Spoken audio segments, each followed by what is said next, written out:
अल्हम्दुलिल्लाहि रब्बिल आलमीन वस्सलातु वस्सलामु अला रसूलिल करीम रब्बि इश्रह ली सदरी व यस्सिर ली अमरी वहलुल उक़दतम मिन लिसानी यफ़क़हू क़ौली।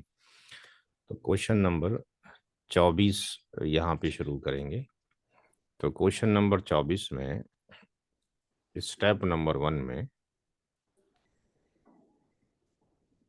जो माइक्रोफोन बंद कर लें, बीच में से डिस्टरबेंस हो रही है, कोई सवाल हो तो पूछ लीजिएगा। List of inheritors and there shares.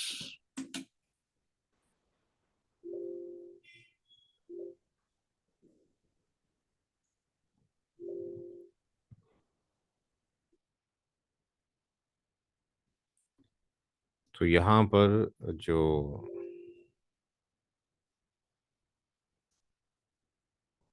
Inheritors हैं उसमें हस्बैंड है, मदर, मैटरनल ब्रदर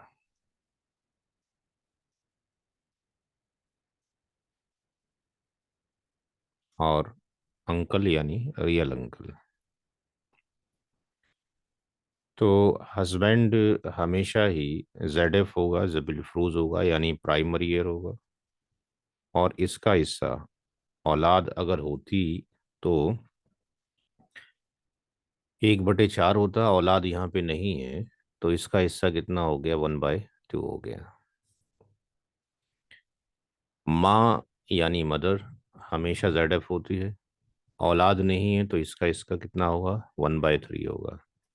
अगर ऐसा होता कि मैटरनल ब्रदर 2 हो जाते तो इसका हिस्सा 1/3 से हट के 1/3 हो जाता। लेकिन यहाँ पे चूंकि एक मैटरनल ब्रदर है, दैट्स वाई क्या होगा, 1/3 होगा। अब ये डिस्कशन कहाँ पर है, ये डिस्कशन 4:11 में है, और ये वाला डिस्कशन 4:12 में, सूरह निसा की आयत नंबर 12 में, ये 11 में। मैटरनल वाले का भी आयत नंबर 12 के अंदर मौजूद है। और ये जेड एफ होगा, जबिल फरूज होगा, प्राइमरी ईयर होगा, और अगर एक ही माँ शरीक भाई है तो उसका हिस्सा जो होता है वो 1/6 होता है। जो अंकल है यानी रियल अंकल है, इसकी जो कैटेगरी होगी वो रेसिडुअरी होगी, और ये होगी असबा बी नफसी, और ये रिमेनिंग यानी आर लेकर जाएगा। अब ये जो रिमेनिंग आर लेकर जाएगा, ये कहाँ पर मौजूद है, ये बुखारी शरीफ की एक हदीस है उसके अंदर मौजूद है।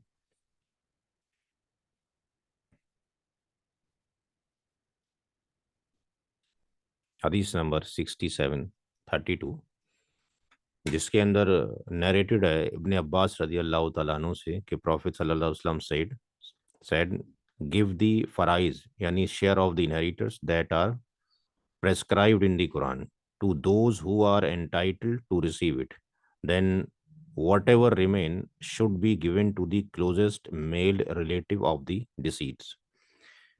तो यहाँ पे क्लोजेस्ट जो मेल रिलेटिव है प्राइमरी ईयर्स को देने के बाद कौन बचा, ये आप इस किताब में जब जाते हैं तो यहाँ पे असबा बिनफसी की पूरी एक लिस्ट दे रखी है कि यहाँ पे ये एग्जिस्ट नहीं करता, ये भी एग्जिस्ट नहीं करता, ये भी नहीं करता, तो ये कौन आ गया, अंकल आ गया। तो अंकल में पैटर्नल अंकल को जाएगा, पहले पैटर्नल नहीं होंगे तो आपके पास ये रियल अंकल को जाएगा, रियल नहीं होंगे तो पैटर्नल अंकल को चला जाएगा।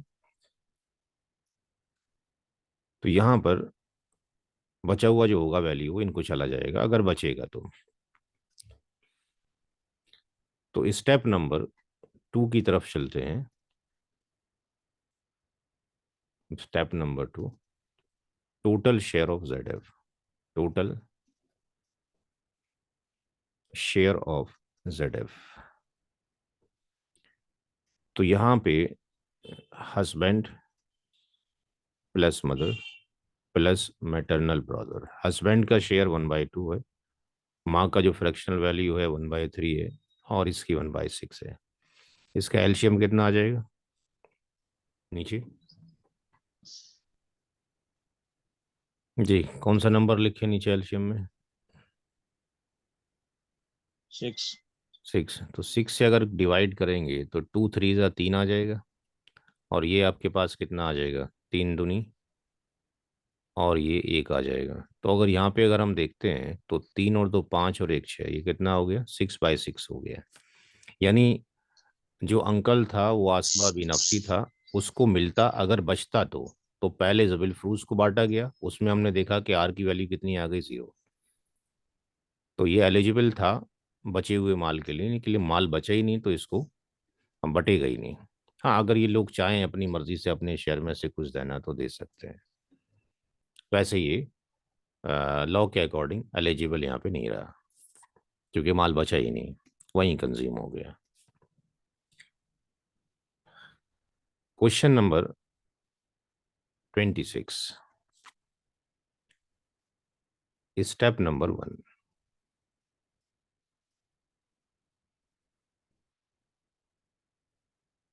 लिस्ट ऑफ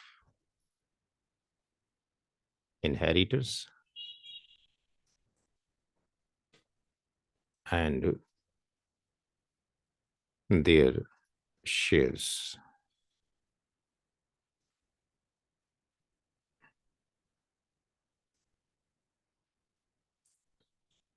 Mother,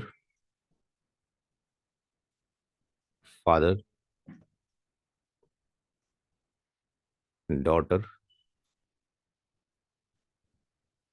और ग्रांड डॉटर।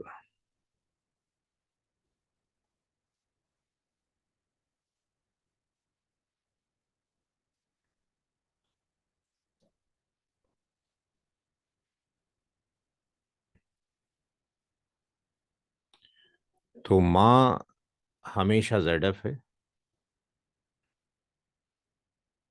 फादर औलाद की मौजूदगी में ZF भी होगा, और अगर बेटियां हों या पोतियां हों तो वो आसबा बी नफसी, दो कैटेगरी एग्जिस्ट करती हैं, यानी फादर को 1/6 तो जाएगा जाएगा, लेकिन अगर रेसिड्यू बचा तो आर भी उसको मिल जाएगा। माँ का हिस्सा औलाद की मौजूदगी में 1/6 है। डॉटर अकेली है, एक है, तो उसका हिस्सा 1/2 है। और डॉटर के साथ अगर ये डॉटर ना होती तो ग्रांड डॉटर का 1/2 होता। अब चूंकि डॉटर और ग्रांड डॉटर एक साथ मौजूद हैं, तो अब क्या होगा? तो इस केस में जब डॉटर और ग्रांड डॉटर एक साथ मौजूद हैं, तो ये ग्रांड डॉटर भी ये आपके पास ZF होगी, और डॉटर की मौजूदगी में ग्रांड डॉटर का हिस्सा 1/6 होगा। ये हम इस किताब में जाके देख सकते हैं कि शेयर ऑफ जो ग्रांड डॉटर है वो क्या होगा, शेयर ऑफ ग्रांड डॉटर।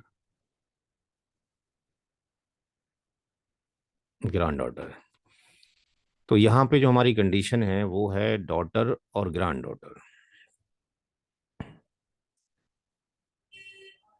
ये वाली कंडीशन हमारी मैच करती है कि अगर सन नहीं है, ना कोई ग्रांड सन है, बट ओनली वन डॉटर, एक डॉटर हो, तो उसका हिस्सा 1/2 है, और an only one granddaughter, तो उसका हिस्सा आपके पास कितना हो जाएगा, 1/6 हो जाएगा। लेकिन आपके पास अगर एक से ज़्यादा 2 और मोर ग्रांड डॉटर हो जाएं तो वो ग्रांड डॉटर 1/6 में ही बराबर की तकसीम होगी।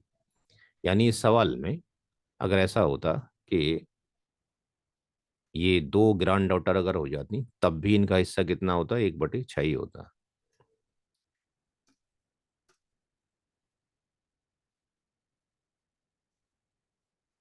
स्टेप नंबर 2 में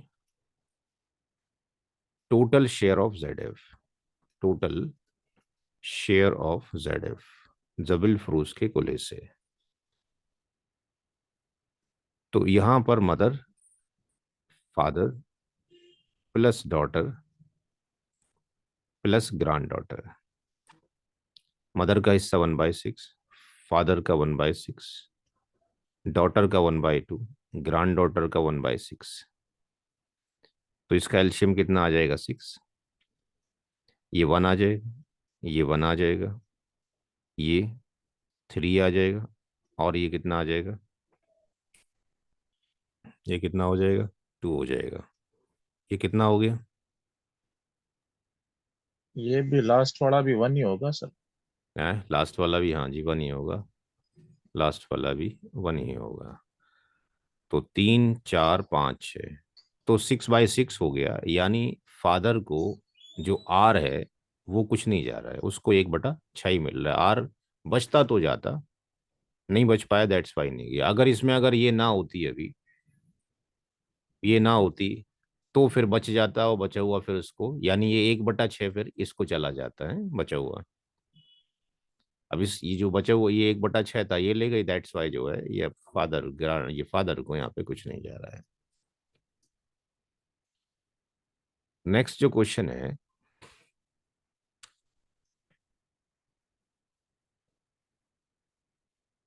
28, स्टेप नंबर 1,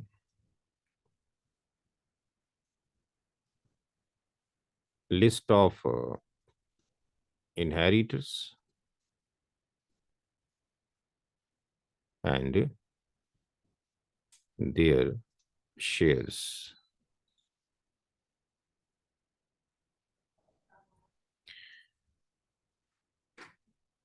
तो 2 डॉटर्स हैं और 2 ग्रैंड डॉटर्स हैं,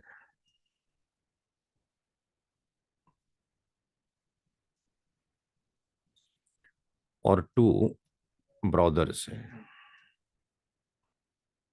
यानी रियल ब्रदर होंगे, जब तक मेंशन नहीं है। तो 2 जो डॉटर हैं ये भी ZF हैं, ये भी ZF हैं, और जो ब्रदर है वो असबा बी नफसी ही है, यानी रेसिडुअरी है, इसको आर जाएगा। 2 डॉटर का जो शेयर है वो 2/3 है। अब यहाँ पर एक रूल है, अगर ये हमें ना पता हो तो फिर दिक्कत हो जाती है। 2 अगर बेटियां हों तो पोतियों का कोई हिस्सा नहीं होता है, तो इस केस में हम इसको विल कर सकते थे, तो इसका कोई हिस्सा नहीं है, इसको विल की जा सकती थी। No share due to 2 daughters, 2 daughters की वजह से इसको हिस्सा नहीं जा रहा है, तो इसको हम विल कर सकते थे। We can make a will, हम इसके लिए विल लिख सकते थे अगर हमें नॉलेज होती तो। अब नॉलेज है नहीं, दैट्स वाई फिर दिक्कत हो जाती है। तो यहाँ पे अगर हम देखते हैं, तो यहाँ पर हम ये देखेंगे कि ये रूल यहाँ पे फॉलो होगा कि पोता और पोती का हिस्सा कब नहीं है? जब बेटा मौजूद हो तो ग्रैंड डॉटर और ग्रैंड सन का हिस्सा नहीं है, ग्रैंड सन मौजूद हो तो ग्रेट ग्रैंड सन का नहीं है। No son, no grandson, but 2 और मोर डॉटर्स आर प्रेजेंट, तो no share for granddaughter. अगर 2 या 2 से ज्यादा बेटियां हो गई तो पोतियों का हिस्सा नहीं होता, तो इस केस में हम पोतियों को विल कर सकते थे। तो यहाँ पे स्टेप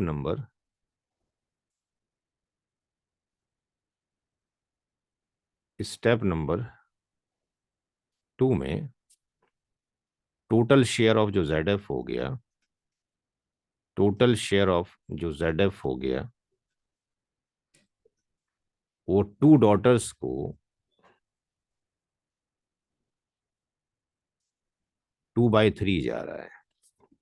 इसका मतलब हो गया कि ईच का जो हो जाएगा, ईच डॉटर का वो हो जाएगा 2/3, और इसको मल्टीप्लाई कर दिया जाए, डिवाइड कर दिया जाए 2 से, यानी हर एक का डॉटर का 1/3 हो जाएगा।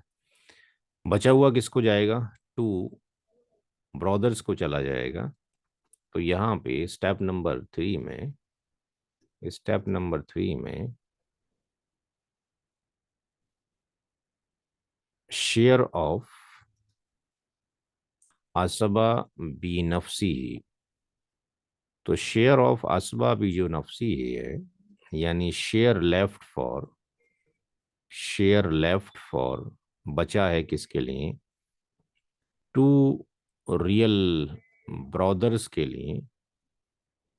यानी हम आर कैलकुलेट कर रहे हैं, यानी 1 - 2/3 चला गया दो बेटियों को, तो ये 3 आ जाएगा। 3 - 2 यानी 1/3। तो स्टेप नंबर 4 में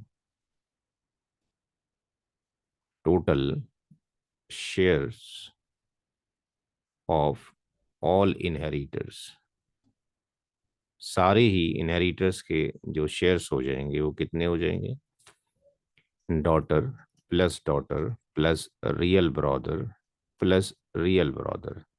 तो 2 रियल ब्रदर का 1/3 आ रहा है, इसलिए यहाँ से एक रियल ब्रदर का जब निकालेंगे तो 1/3 इसको डिवाइड कर देंगे तो कितना हो जाएगा, ये 6 हो जाएगा। तो जो एक डॉटर का हिस्सा आ रहा है वो कितना आ रहा है, 1/3। दूसरी डॉटर का भी कितना है, 1/3 है। रियल ब्रदर का कितना है, 1/3, 1/6। एक रियल ब्रदर का 1/6 और दूसरे वाले का भी 1/6। एल्शियम कितना आ जाएगा, 6। ये 2 आ जाएगा, ये 2 आ जाएगा, ये 1 आ जाएगा, ये 1 आ जाएगा, ये 6/6 हो गया। तो यहाँ पर जो एक नया रूल था वो ये था कि दो बेटियों की मौजूदगी में पोतियों का हिस्सा नहीं होता है।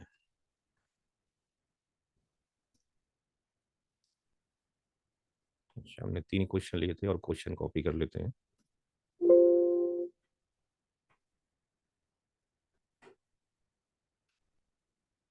अट्ठाईस तक हमने कॉपी किया था।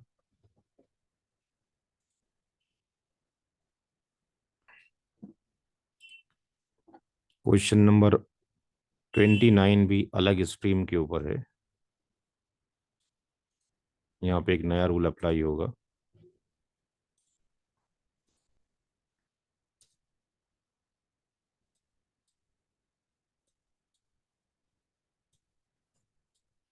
दो क्वेश्चन अभी लिए जा सकते हैं।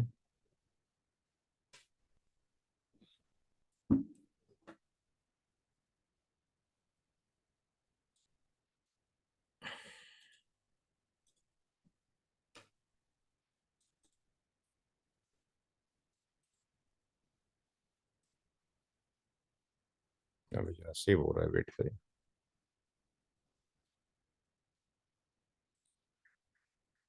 हम्म,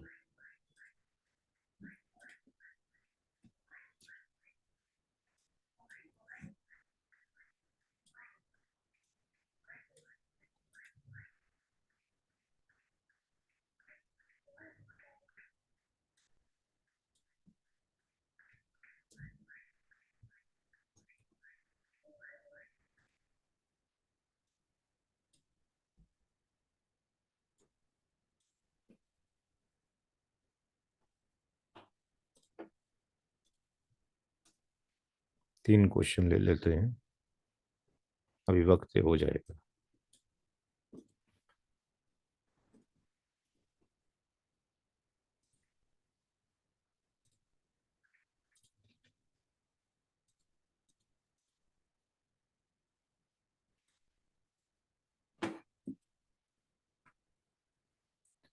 question number 29, step number 1,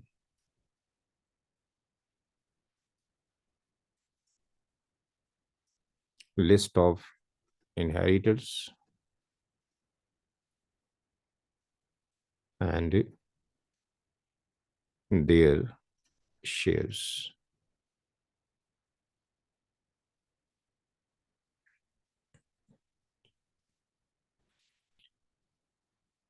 wife,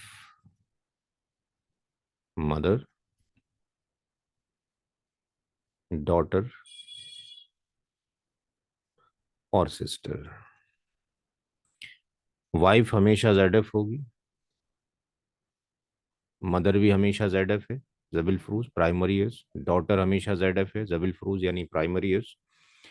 और जब डॉटर के साथ में सिस्टर हो जाए, अब ये सिस्टर चाहे रियल सिस्टर हो चाहे ये पैटर्नल सिस्टर हो।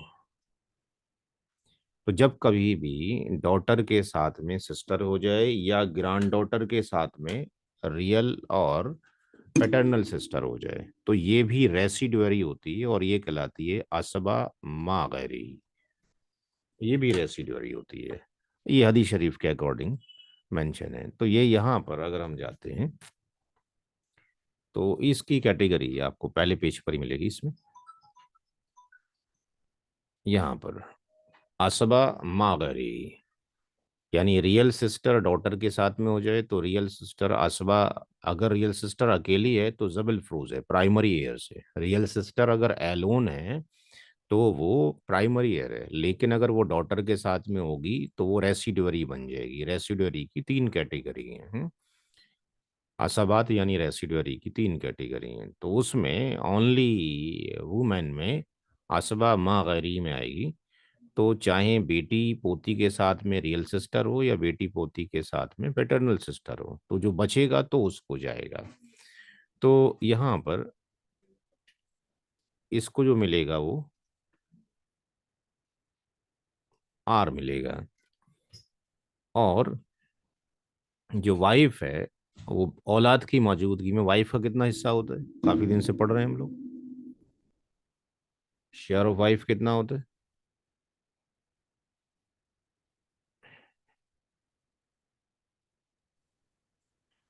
1/6। वाइफ का 1/8 औलाद सॉरी। की मौजूदगी में। हाँ, तो उसको जो किताब को जो ब्लू वाली है जो अभी दिखाई जा रही है रेड वाली, उसके एक बार हफ्ते में पढ़ लिया करें ताकि याद हो जाएगा, तो इंशाल्लाह बाकी लोगों को समझाने में आसानी होगी। 1/8 औलाद की मौजूदगी में। वाइफ के दो ही हिस्से हैं, 1/8 और 1/4। औलाद नहीं है तो 1/4, औलाद है तो 1/8। माँ का हिस्सा औलाद की मौजूदगी में 1/6। एक ही डॉटर है, उसका शेयर कितना, 1/2।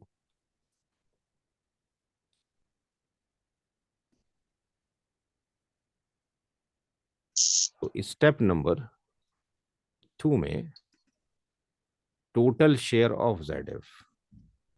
Total share of Z F.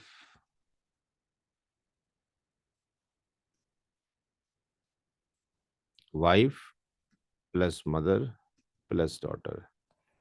Wife 1/8, mother 1/6, daughter 1/2। इसका एल्शियम कितना आ जाएगा जी? 24। 24। तो 24 से 8 3 जा हो जाएगा, 24 6 4 जा हो जाएगा और 2 12 जा हो जाएगा। तो 12 4 16 और 3 19/24 चला गया वाइफ मदर और डॉटर को। अब यहाँ पे चाहे रियल सिस्टर हो उसको भी बचा हुआ जाता, और अगर रियल ना होती पैटर्नल होती तो उसको भी यही बचा हुआ हिस्सा जाता। तो यहाँ पे स्टेप नंबर 3 पे आप चाहिए।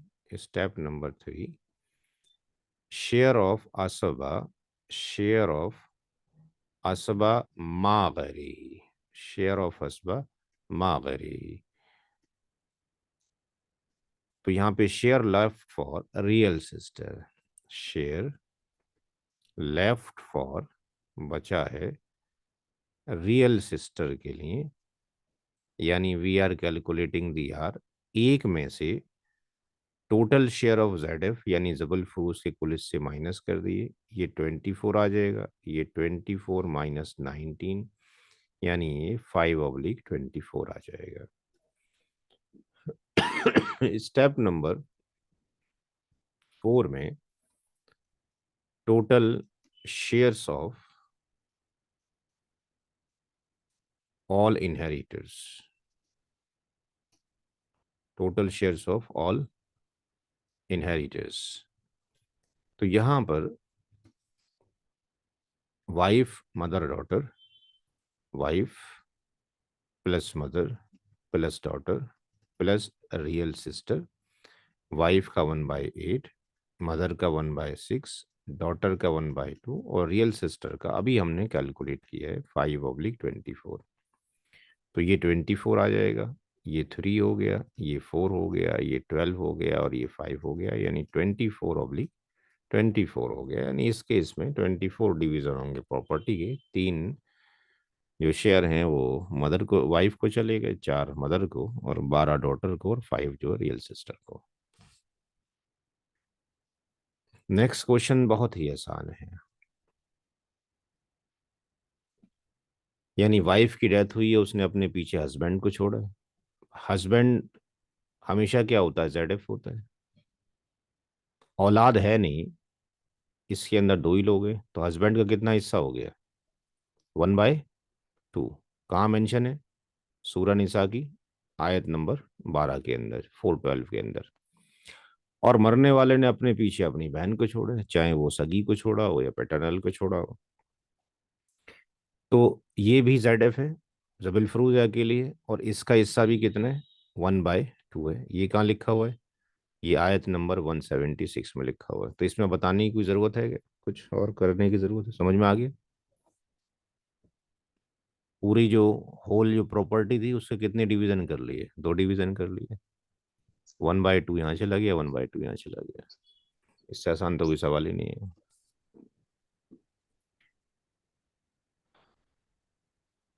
एक सवाल और कर लेते हैं।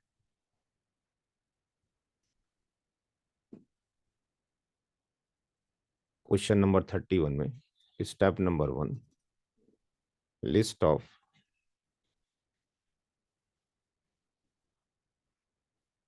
inheritors and their shares.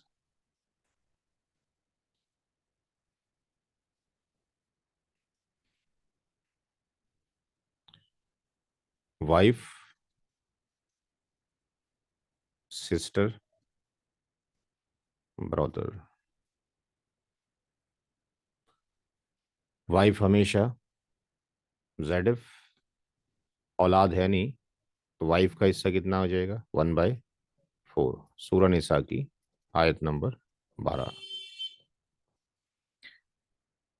जब ब्रदर और सिस्टर एग्जिस्ट करें तो ये असबा बी गैरी ही कहलाते हैं, यानी real brother, real sister, paternal brother, paternal sister, या बेटा और बेटी, या पोता और पोती। तो ये चारों लोग असबा बी गैरी की कैटेगरी में लाई करते हैं।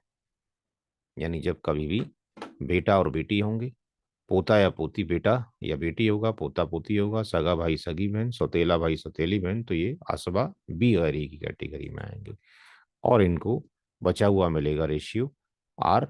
और इसमें जो रेशियो चलेगा वो 2:2 बनेगा, 2:1 बनेगा। तो जो इसमें जो आएगा वो शेयर ऑफ जो ब्रदर होगा वो 2 होगा, और जो शेयर ऑफ आपके पास जो सिस्टर होगा वो 1 होगा। किसके अंदर से, इस रेसिड्यू में से। तो ये कहाँ पर मौजूद है, ये 4176 के अंदर मौजूद है। Step number 2, step number 2, total share of Z F, total share of Z F जबिल फरूज के कुल हिस्से। तो जबिल फरूज में केवल वाइफ मौजूद है, तो यहाँ पर वाइफ का 1/4 हो गया। अब जो रिमेनिंग बचा वो स्टेप नंबर 3 में, स्टेप नंबर 3 में शेयर ऑफ असबा बी गैरी के अंदर शेयर लेफ्ट फॉर, 4 स्टेप होंगे, 5 step. Share left for real brother and real sister, 1 - 1 - 1/4, चूंकि वाइफ का औलाद नहीं है यहाँ पे इस केस में मरने वाले की, तो वाइफ का 1/4। तो 1/4 को माइनस कर दीजिए, ये 4 - 1 यानी 3/4। स्टेप नंबर बी में ratio of real brother and real sister, तो इसका रेशियो कितना हो गया, ये रेशियो हो जाएगा आपके पास real brother colon real sister equal to 2:1। Real brother के 2 हिस्से, रियल सिस्टर का 1 हिस्सा। तीसरा स्टेप हो जाएगा इसके अंदर addition of ratios, addition of ratios of real brother and real sister. तो real brother plus real sister 2 + 1 = 3। अब यहां पे निकलेगा शेयर ऑफ रियल ब्रदर, तो ये are multiplied by ratio of brother, ratio of real brother oblique addition of ratios of real brother and real sister. तो ये value अगर हम यहाँ रखते हैं 3/4, और रेशियो ब्रदर कितना है 2 है, और addition of ratios of brother कितना है, ये आपके पास 3 है, तो ये वैल्यू आपके पास 3 आ गई। 3 से 3 कैंसिल हो जाएगा, और यहाँ से 2 से ये 2 टाइम्स चला जाएगा, यानी इसका कितना आ जाएगा 1/2 आ जाएगा। ये क्लियर है ये वाला स्टेप, कोई डाउट तो नहीं इसमें?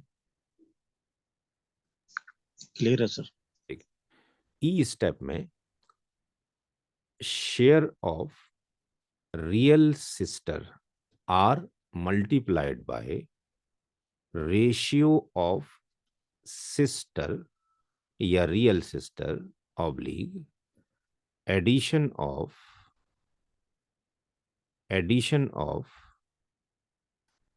ratios of real brother and real sister.